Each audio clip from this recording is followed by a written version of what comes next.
Thank you, Paula. Welcome competitors and sponsors of the Division II set design to the Theatrical Design State Contest.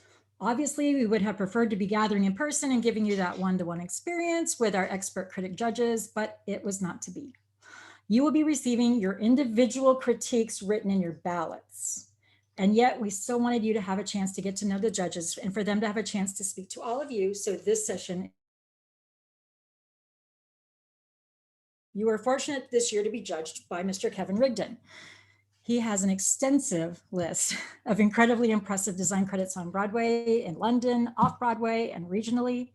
He was the resident designer for Steppenwolf Theater for 1976 to 1997, during which he designed the scenery, lighting, and costumes for more than 110 productions. You think you guys had it hard, huh? He is currently the Associate Director of Design for Houston's Alley Theater, where he has designed 102 productions. Mr. Rigdon is the recipient of 2 Tony Award nominations, 7 Joseph Jefferson Awards, 2 American Theater Wing Design Awards, and the Drama Award. He also serves as the Vice President for International Activities for USITT. And Mr. Rigdon is the John and Rebecca Morris Professor of Theater and Head of Graduate Design at the University of Houston. We are so glad to have such a phenomenal resource for you to learn from today. It is one thing to be amazing at what you do, and quite another to share with others and enable them to do the same. My friends,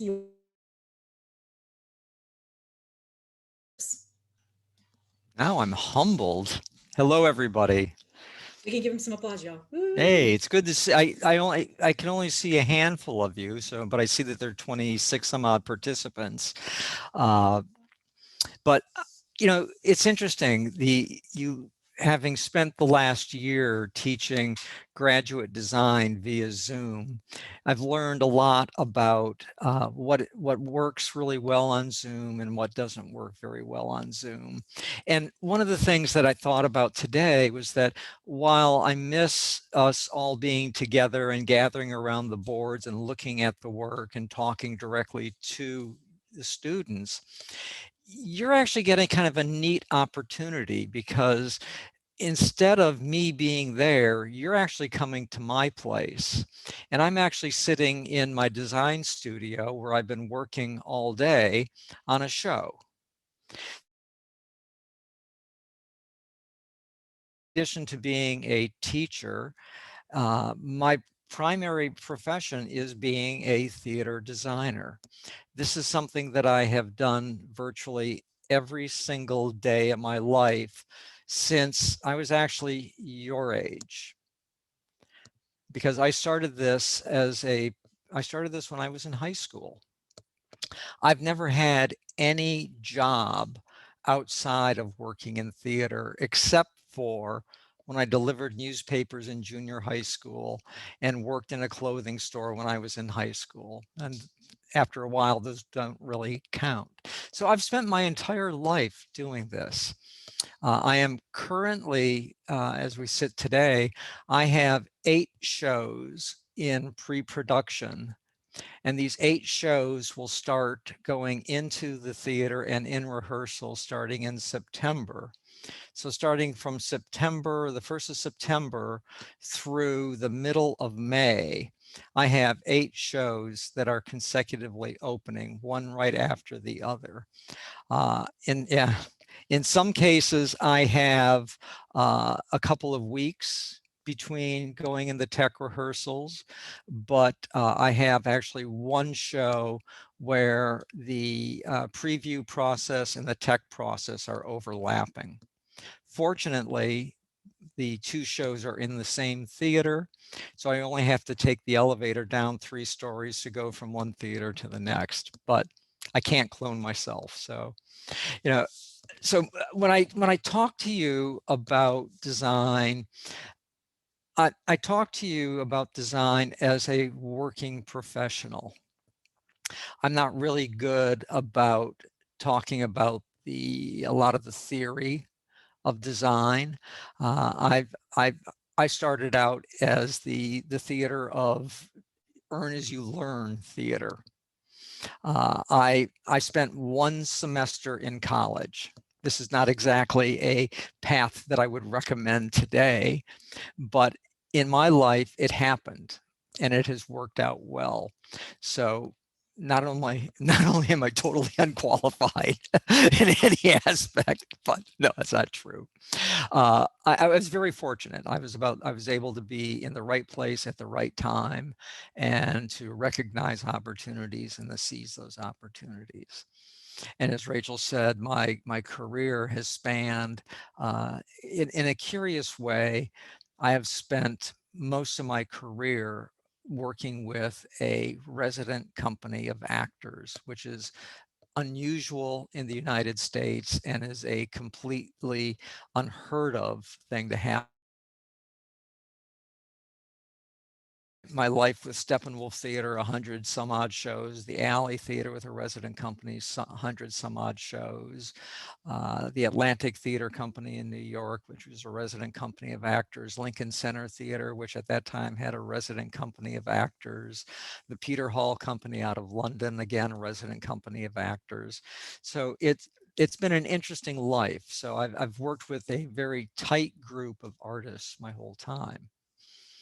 Uh, one of the things that I think is amazing about all of you is that you are really putting yourselves out there for criticism, for a critique. You have very bravely shared your work publicly, and that is something that is really important because in the theater, that is what we do.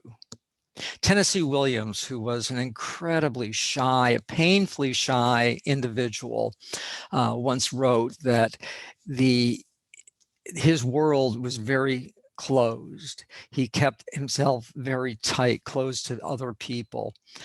But for 3 hours every evening, he opened that door, he opened that window, and he allowed the world to see his life. And for those 3 hours, he was not afraid to say, look at me, look at me, look at me. And I think that that's something really important about what we do in the performing arts is that we not only put our work out there, but that work is really from our soul. It really comes from inside of us. It's very personal, but we are also willing to share it with the public. And that takes a you who have submitted your work and this competition. I applaud you for your courage in what you have done. I also applaud many of you, this is probably your first attempt at designing a show. And again, I applaud you for that. It's painful, it's hard. And let me tell you this, it doesn't get any easier. I've now, in my career, I've designed over 600 shows. 600 shows from a grade school basement to the Royal National Theatre of Great Britain, to Broadway, to the West End, and everything in between. It never gets easier. And personally, I always start a project, I am scared to death. I am always scared to death that this is going to be the show that they're going to discover. It actually has a purpose too, though, because it keeps me honest. I don't assume anything. I work really hard at what I do. And it's, I think, a huge thing about being a successful artist, a successful collaborator in the performing arts is that you need to remain humble. So anyway, right now, here I am. I'm in my studio. I'm going to kind of move my camera around a little bit, so I'm going to apologize, but I've moved from Houston, Texas, out to the country, Wimberley, Texas, where I'm going to build my house. So I'm in a improvised space, but I'll share with you if I can do this and not make everybody nauseous. So back in the back there, you see a drafting table. I draft everything by hand. My assistants put everything in computer, but I actually use a pencil and paper. And what you see on my drafting board right now is the beginning of a new show at the Alley Theater. You can see that white piece of paper, which is a ground plan of the theater, and there's a piece of yellow tracing paper taped on top of that. And on top of that, I've started to draw in the ground plan, the geometry, the relationship of all the pieces of scenery to each other in the theater. Over here is a table where I'm working on building models. It is all very old-fashioned. It is glue, it is X-Acto knives, it's pieces of paper and straight edges. I do have in the background, you can see there's some printers back there. There's a color printer and a copy here. You can see another, this is a large scale, high quality color printer. I can print 13-inch by 19-inch pieces of paper. And on top of the printer, because I don't have enough room to work, is actually the model box of the theater at the Alley, which I'm working on right now, kind of fixing it, cleaning it up, making some adjustments to it. But that's a 1/4-inch scale model of the new house stage at the Alley. Also, over here is a, let me see, I guess I'm gonna have to move this. I'm gonna set this back. Here's a model. This is from a show I did a year ago at the Alley. So this is a 1/4-inch scale model of a set. And those are, everything on here is stuff that I made. So I actually made the tools that you saw, and actually at those tables, that's what I've made. Everything from a little table with a computer on it to stacks of furniture. Anyway, you kind of get the idea. So my entire life is that I have in my studio here all these drawers. This drawer is a drawer of nothing but people, all in different scales.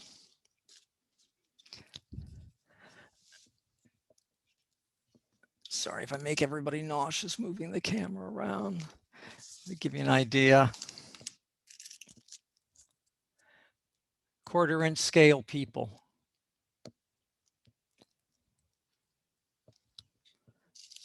You know, this one here is a, you know, here's something a little bit more modern.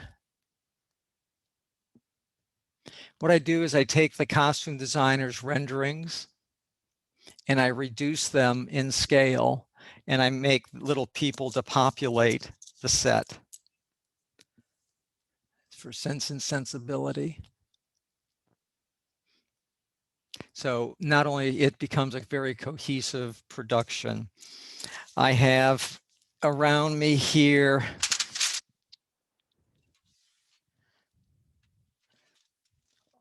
boxes of furniture, all 1/4-inch scale furniture. So I have probably 50 different types of chairs here in the studio. I'll also have things like, well, you know, every now and then you need a baby grand piano, which is made up out of a little bit of foam core. The legs are made up out of toothpicks, but that's a 1/4-inch scale baby grand piano. And every now and then you have to do a grand piano. And every now and then you need to actually have something with the lid open. So you do a little bit more work. Or you do something that's very quick and crude, which is a console piano that at least gives us the dimensions and the rough idea of what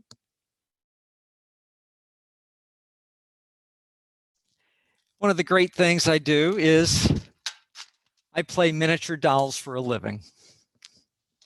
I have also in here all different kinds of furniture pieces. Like I said, I have here a drawer full of different doors and windows from different sets that I just kind of keep so I can, as I'm designing a show, I can quickly grab pieces and throw them into a model.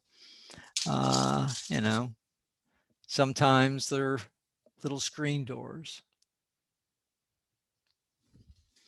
I do the same thing with windows.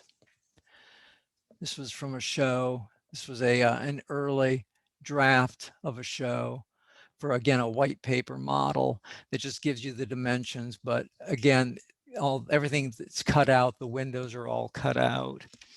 What else we got?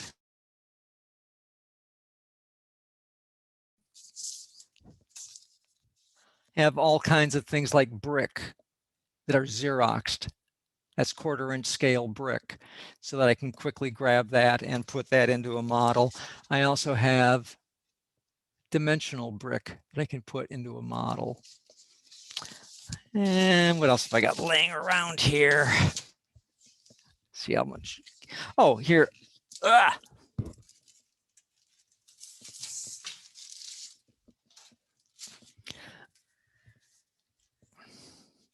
So I have a bunch of pieces that are called paint elevations.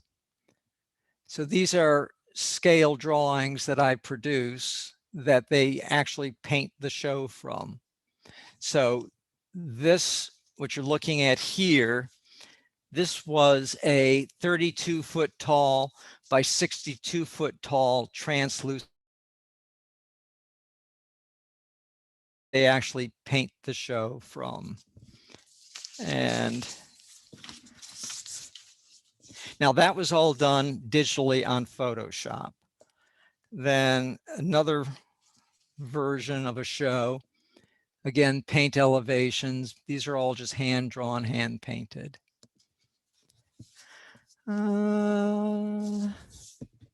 So again,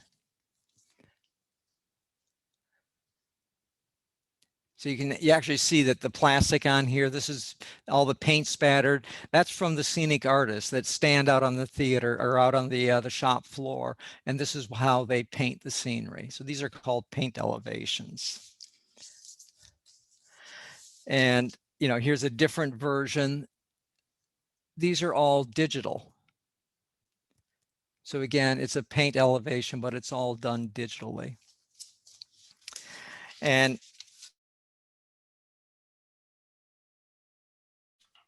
a show that I've done a hybrid of the work. Let me see. I can share screens. Is that correct? All right. I'm going to hold on one second here. Let me get myself where I need to be. So I keep everything, by the way, all my work is stored on the cloud. I keep everything in Dropbox. And part of that is that because I travel around the world, I can have everything on Dropbox and I have access to everything, no matter where I am in the world. So this is a production I'm working on right now that is, give you an idea of how it began.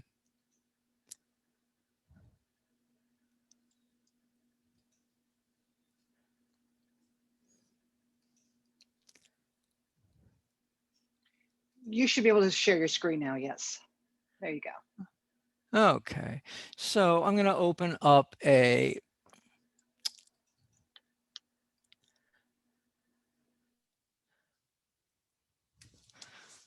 drawing here.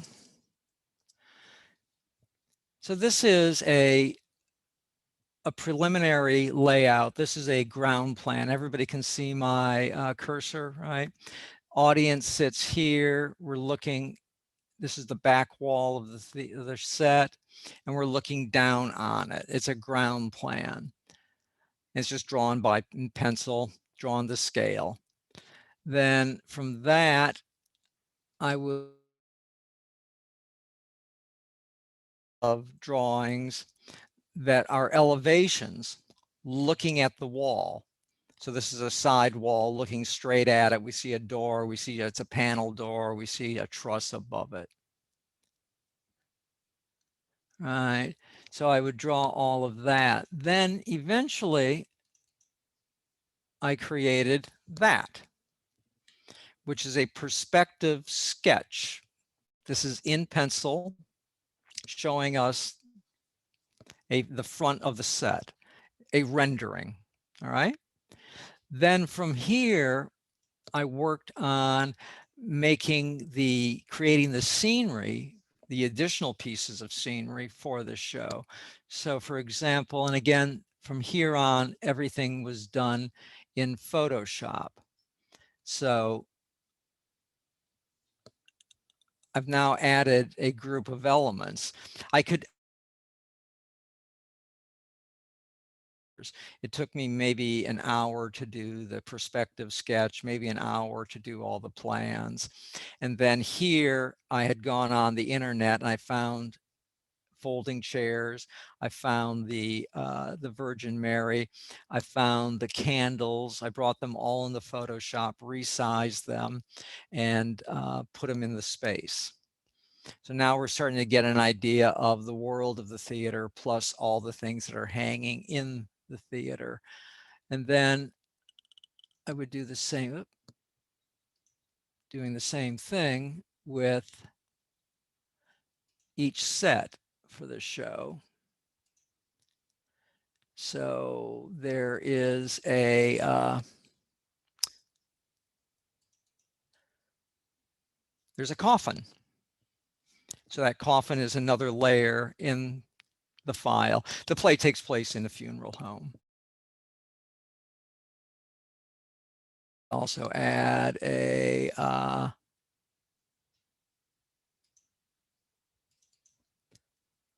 confessional. So I was able to go through the whole show and show the director what each major piece would be. Now, you'll notice that obviously there's a lot of different styles here. There's the hand-drawn, there's all the photo pieces, but what's important is that it's all to scale, right? And for me, it's just a quick working way to help show what I'm doing. The show that I'm working on right now for the alley is a bit different in that I'm actually working completely from model form. All right. So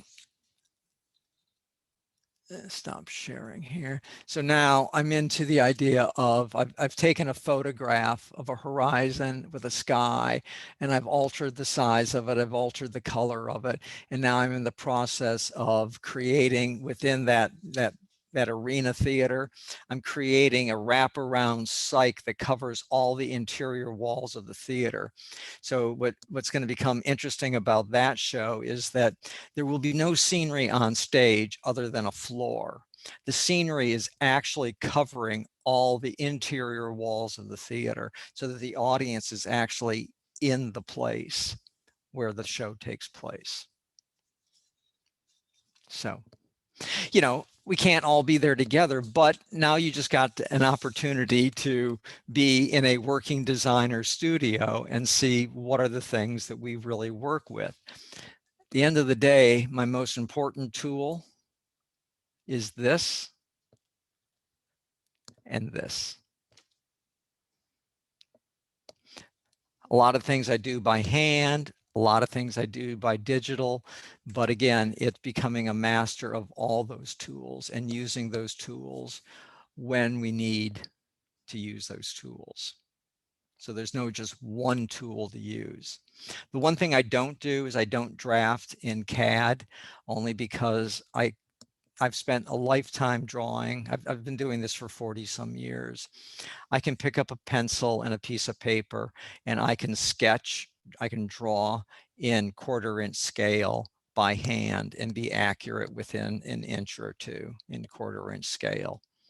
It's much, much faster. What takes me an hour to create and invent and draft by hand will take an assistant several hours to draft. It's a huge part of the work process, but that's why I have assistants. That's kind of my home and what I do. Any questions from you? Don't be shy.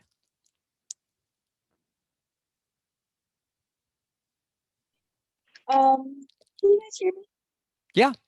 Okay, awesome. What really put you on to set design? Like, everybody starts off one way, like what kind of made you want to do this as a career? Well, I I grew up being curious. I grew up with a lot of interests. I was more interested in books than toys. I read a lot, and from a very early age, became involved in theater. When I was in grade school, I was involved. I did puppets. Growing up, there was on television, when I growing, yes, we did have television, we had electricity. We did not have Sesame Street.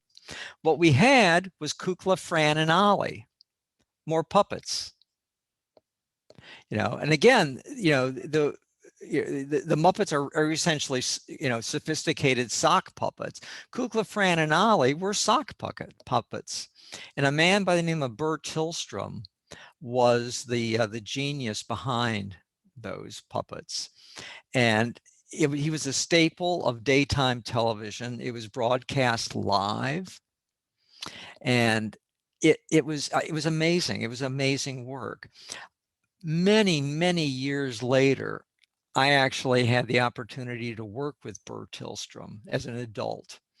And there are many of us from that generation that were just in awe of what this artist did. But what was really interesting is that Burr never thought of himself as a puppeteer for children. He never thought that his audience was kids. He always thought that his audience were adults. And therefore, he never talked down to his audience. And this was a huge, valuable lesson in the art of theater, is you never talk down to your audience. You challenge your audience. You challenge your audience to rise to the occasion. Because as soon as you talk down to the audience, you're demeaning your audience. So part of Burr's genius was that he created, his audience was children, but his target audience, what he was creating for, were adults. So that had a huge influence. I created theater. My house, but so that they could actually park their car in the garage for the first time, and for the first time in their life, that the garage wasn't a makeshift theater. So I was interested in a lot of things. And the great thing about theater design is that you're part inventor, you are part architect, you're part painter, you're part sculptor. You're all those things, but not exclusively any one of those things. And it was the one thing that I found that challenged me equally on all the things that I was interested in. Now I said I've been doing this since I was in high school. I was very lucky. A group of us started a theater company in high school that would go on to become one of the most successful theater companies in the United States, actually in the world. And that's just.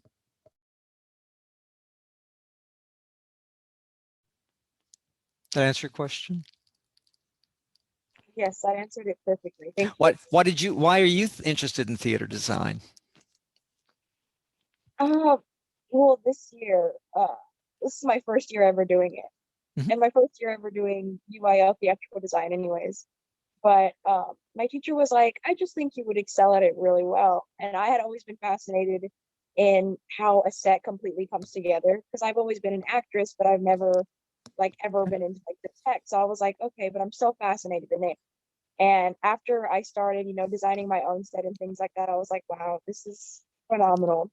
Like you're able to put everything in the perfect place, do whatever you want to do, and you like make the show, like the world for the actors and actresses. So Yeah. Yeah. I mean, I think that when we think about theater design, the truth is that we create the environment. It's not about just copying the world. It's about creating the world of the play. And that's a very different challenge. And it's also, I think that again, things that you learn in life is that our job as theater designers is to engage the audience. We need to give the audience just enough information so that they become active participants in making theater, that they're included in the theatrical experience. To me, it's the difference of, theater that you sit back and you watch theater like that. That's bad theater. That's theater that smells bad. But our job is to get the audience to come in and draw them into it and use their experience. Now, that's a challenge because different people, you have different backgrounds. We're all different. But what's really cool about theater is that it's universal. It's universal stories when it's done well. And you're going to have your own take on it. You're going to have your own understanding of what this place means and what these events mean. And it becomes really tailored to you. So that idea of making them active and involved, not giving them everything, to me is a real important aspect of the theater design. Somebody asked a question, what was the play with the coffin? Our Lady of 121st Street. And what process do you do to collect all your ideas for design? Okay, well, my process is not dissimilar to what you were asked to do in the UIL competition. You were asked to come up with a central image, a piece of research, right? And then you wrote a brief statement about that. Remind me if I get off track. What's really important about that is that's exactly the way I jump off. I look for inspiration in any place.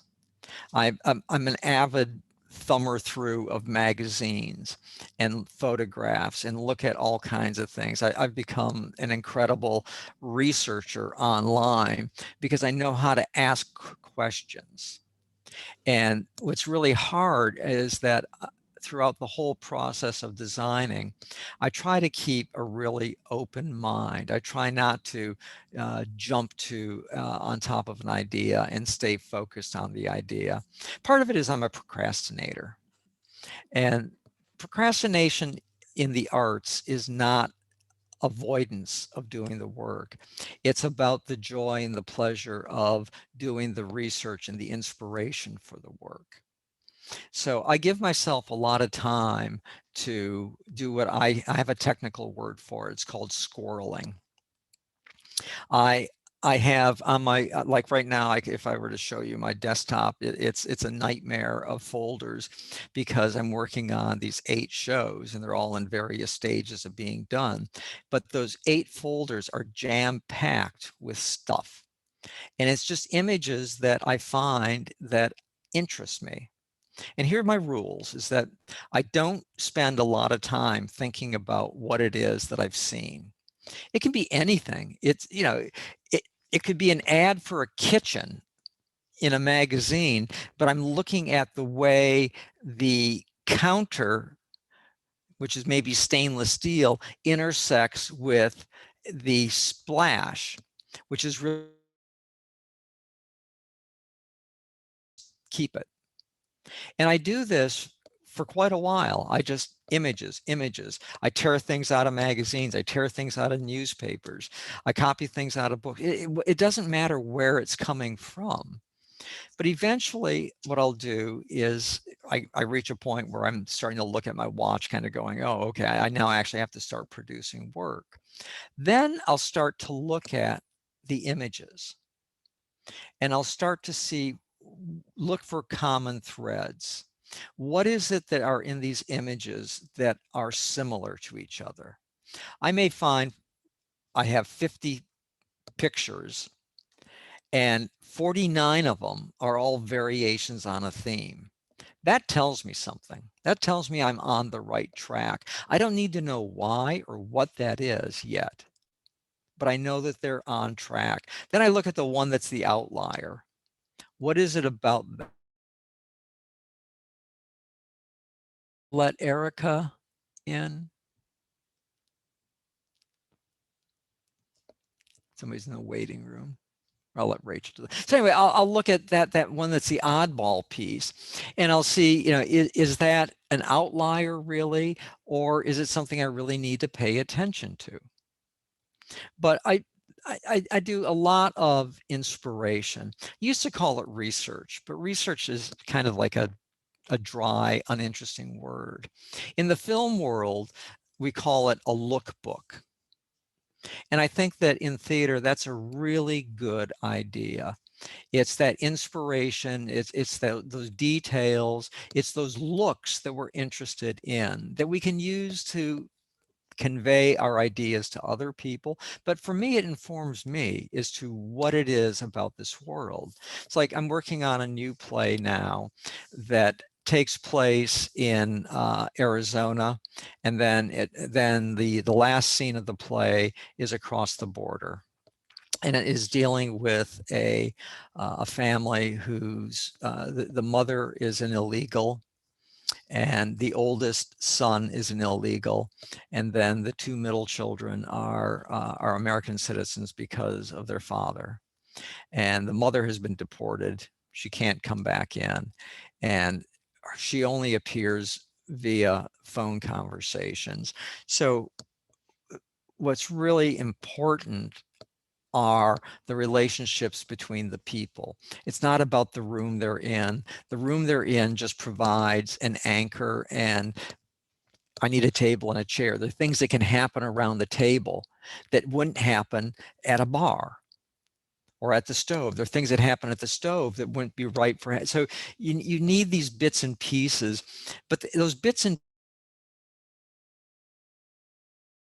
the same place. So think of a camera, the way a camera can move around a room. We can set those pieces. For example, if the kitchen table, and how many chairs should there be? Well, should there be one for every member of the family? So should there be 5 chairs? Because if you choose to only have 4 chairs, which one are we excluding? All right, those are all things that the audience may not dwell on, but will wonder about. If it's only 2 chairs, what does that say about the whole family unit? So you start to make decisions about that. Those 5 chairs around the table, are they comfortable? Are they more crowded? Is the table round? Is it square? Is it rectangular? All those things suggest different things. I need a stove for one scene. I don't need the stove for the 3 other times we're in the kitchen. And it's because we go back and forth to locations. Do I have to drag that stove out every time I need, for the one time I need the stove? Well, I only need the one time. So that time the camera happens to be looking in that direction. I need a refrigerator. I need the refrigerator twice. So the same thing. In that case, the camera's looking at it in that direction.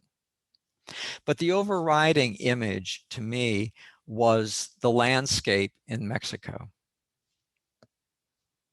And what is it like to be on that other side of that border? And that's where I started to think about that idea of, because the last scene happens back in Mexico.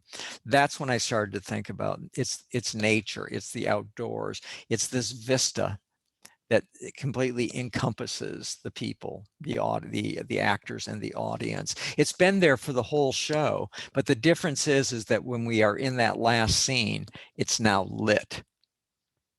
So it takes on a different kind of life.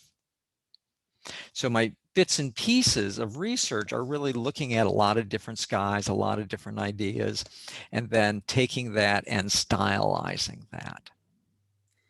So, Hey, I'm sorry to interrupt, Kevin. I wanted to make sure that we also had some time specifically to kind of talk about Man of La Mancha Sure. itself and some of the challenges that you were able to see in the kids' work.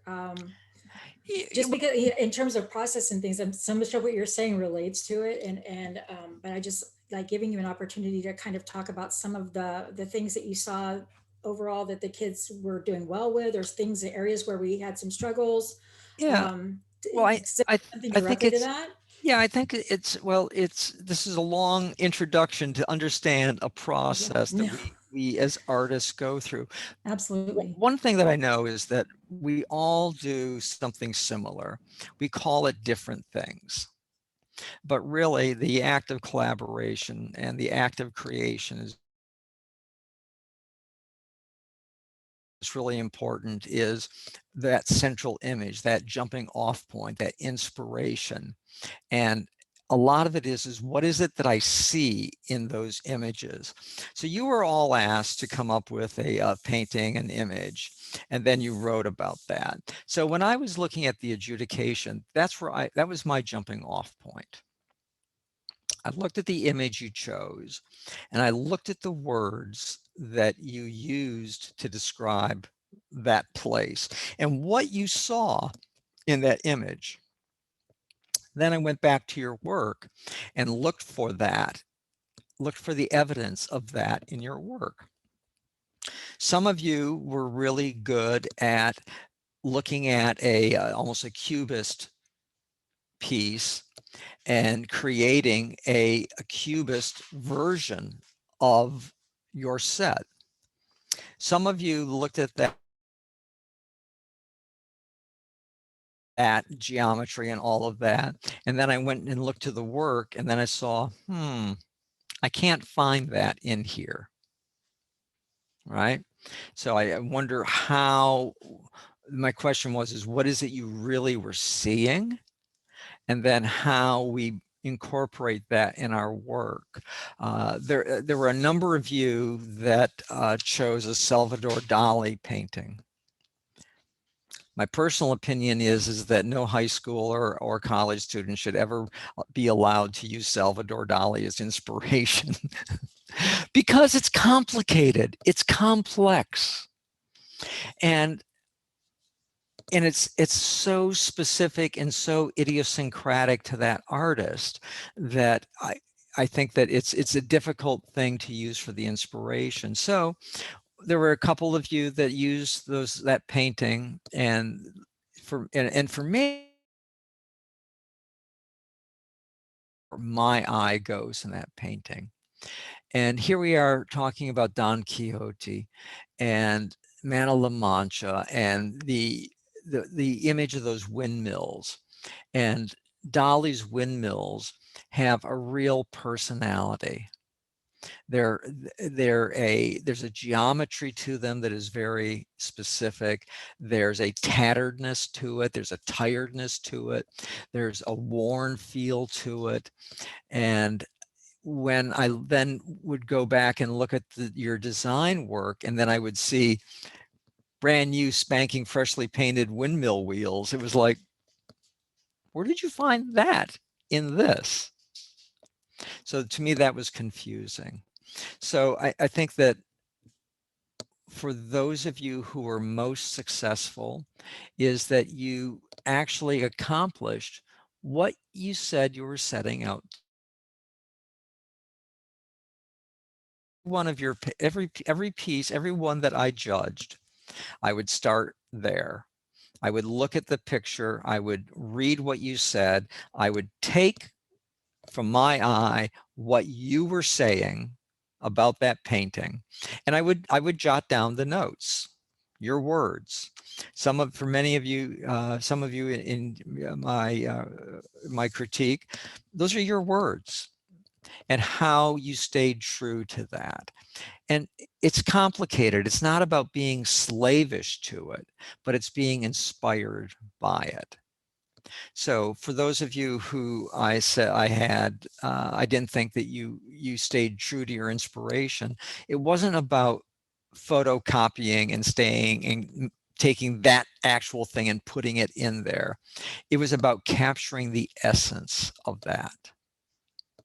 And I think that as designers, our how to capture that inspiration. And then the second part of that is how to talk about it. Because a lot of the work that we do is verbal. And especially today, for example, the Alley Theater, we're going to do a season where normally we would bring all the creative people into one room and, into Houston for design meetings. Not happening anymore. They're all going to be via Zoom. So you have to learn how to talk the talk and how to communicate verbally as well as visually. So I think the biggest stumbling point was finding that central image and then staying true to it, capturing that idea and carrying through with it. Some of you radical, very, very different. And your set was inspired by the situation at the border and the idea of cages and that government imprisonment. And I thought that was incredible. It completely sparked my imagination and made me want to see that show. I think that for some of you that were more successful in my eye, you challenged me to use my imagination. The ones that were less successful created what I would call a stereotype of a space. I think your charge was that I saw a lot of what I would just call a stereotype of jail, the generic jail. And I thought that was less successful because it wasn't specific to the play. There were some of you that created again, one of the most successful ones was a kind of a cubist painting of it. And I saw that reflected in the ground plan, which was really fantastic. So that idea of how do you capture that idea and utilize it without making it literal. I saw a hand raised. That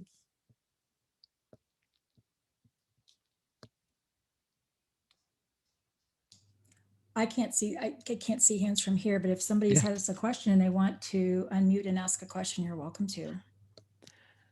Was there ever a time you thought better off doing something else? And that's because the director was a bully, but you get over that. I'm not just a set designer. I'm a scenic designer, a lighting designer, and a costume designer. Most of the shows, out of those 600 some odd shows I've designed, most of those were both, I designed scenery and lighting. So if you count them all separately, you're talking about like 1,200 designs. So, and part of that is that's part of my aesthetic. I firmly believe that your job is done not when there's nothing left to add, but when there's nothing left to take away, which is really getting down to the essence. That's a Somebody really good says, point. is I love drawing that. something that always came naturally? Oh, I can't draw. Are you kidding? I am the world's worst artist. It looks like the hand turkey. But you learn of, if I had to draw that Virgin Mary inverted, oh my God, it would look like the Thanksgiving hand turkey. It would look horrible. So Photoshop is my friend. Copy, I think that's resize, invert. yeah, that's a really good thing. I mean, me personally, because I'm kind of the same way. There's certain things it's like I can find you what I'm talking about, or I can communicate it from some other way. But seeing how you were combining the drawing and the digital all together to make something happen, I think that was really powerful for kids to be able to see. Because I know that was impressive for me. Because usually you think of people one or the other. No, I think that it's the tool. You know, this is a job. This is a profession, and workflow is important. I have to. You know, there's only so much studio time you can do, and you've got to find a way to be very efficient with how you work. You know, some people that I absolutely admire, that they can draw a person. So, you know, I Rachel, I thought long and hard this about the conversation. You know, if we were standing all together in a room, we would look at your boards and say, well, this is good, that's not so good. And I kind of thought that today would maybe be a different way of doing it. It is. I, Yeah, I I love gave it. I gave you all critiques, but I will tell you right now that I kind of cut to the chase, and I don't believe in hiding, nor do I believe in sugarcoating. So I was kind of pretty straightforward, things that worked, things that didn't work. You know, the rest of it, as I said at the very beginning of it, you have my absolute admiration just from the fact that you're here and that you've done that. And I mean that sincerely.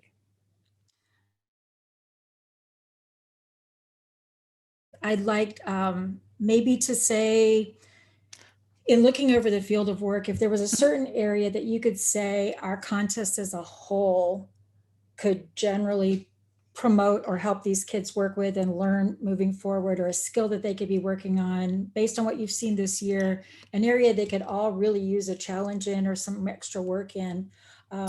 Is there something that you might suggest, or some resources or things for them to really kind of dig into to improve overall in the Sure, work that they're doing? sure. You know, okay,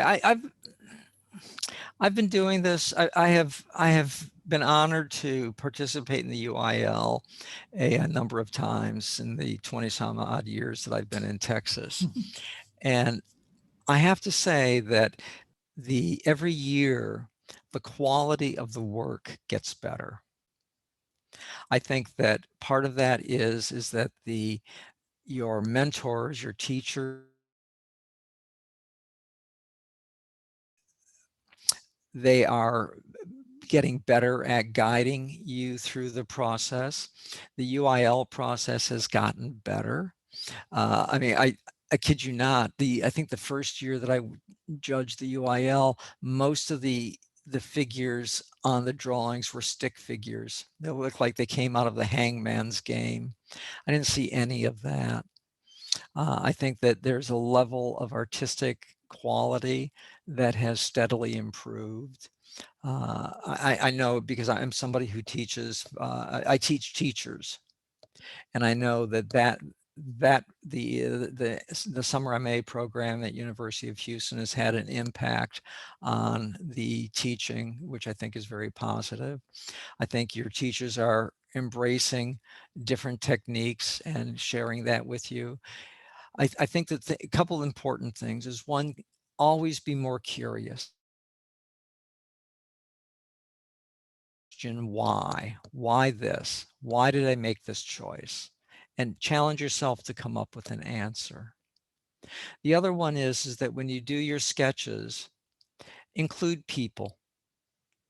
Make your sketch, again, not generic, but specific. Pick a very specific moment in the play to illustrate, and illustrate that. The first thing is when you put people in there, it gives us a sense of scale. If a scene has 50 people and you're in a tiny space, those 50 people are going to feel very different than one person in that space. So always be specific. But the big thing is be curious. Have more wonderment. Have, you know, that idea of that lookbook is your exploration. Don't think that just because I'm doing an interior that I have to go and do all kinds Capture the essence of what it means to be in this time, in this place. I cannot overemphasize the skill of reading and text analysis. The truth is that in the professional world, we designers are visual dramaturgs. We bring the vision to the words. But if you want to know, if you want to know what's really going on in a play, don't ask the actors. Go ask the designers. They're the ones that really know, because they've done the work. Because it's not my line, your line. It is your world, and I have to create that. All right, folks, thank you so much for being there. We have, we're going to have to go get to our costumers here starting at 4 o'clock. Thank you so much, Kevin, for being here with us today. I just love spending time with you. Anytime I get a chance to, I just always leave so inspired. And thank you so much for giving your time to all of us this year. And for all of those that will still get a chance to see this, I'm anxious for them to experience that as well. And I just, from the bottom of my heart, thank you so much for all that you've done. Can we give everybody, here's a round of applause. Can we do that? Woo! One of the great things is that you're now all part of the family. So if will messages get to everybody? I think I'm not sure how all that works. I'm literally like an outsider on all that too. I'm lucky that my screen's here and I can talk. If you click on chat at the bottom and a window comes up, and then you can, where it says 2, you can click on it and it should say everybody. Yeah, unfortunately this, oh wait, maybe, hold on. Everyone. All right, I'm going to give you my email address. If for some reason you guys don't get it, we can put it, we can make sure and send that out to you. Yeah, and again, don't be shy about it. If you want to reach out, if you have any questions, if you want me to look at what you've done, if you have questions about what comments I've made, if you want to just talk about what your work was, absolutely, just reach out. I'd be more than happy to do that. Thank you so much. All right, I'm off to go talk to some costumers. Congratulations, all of you guys, for being here at State. I'm so proud of you, and don't forget to tune into the awards on Monday night. And there might be a little announcement about what the play is for next year. So we'll hope to see you then. All excellent. Right. Do I get to know who won at some point? You will. Maybe I'll give you a separate email. Benjamin, greetings, sir. Good to see you. All right. So long, farewell. Thank you. All right. Thank you, everybody.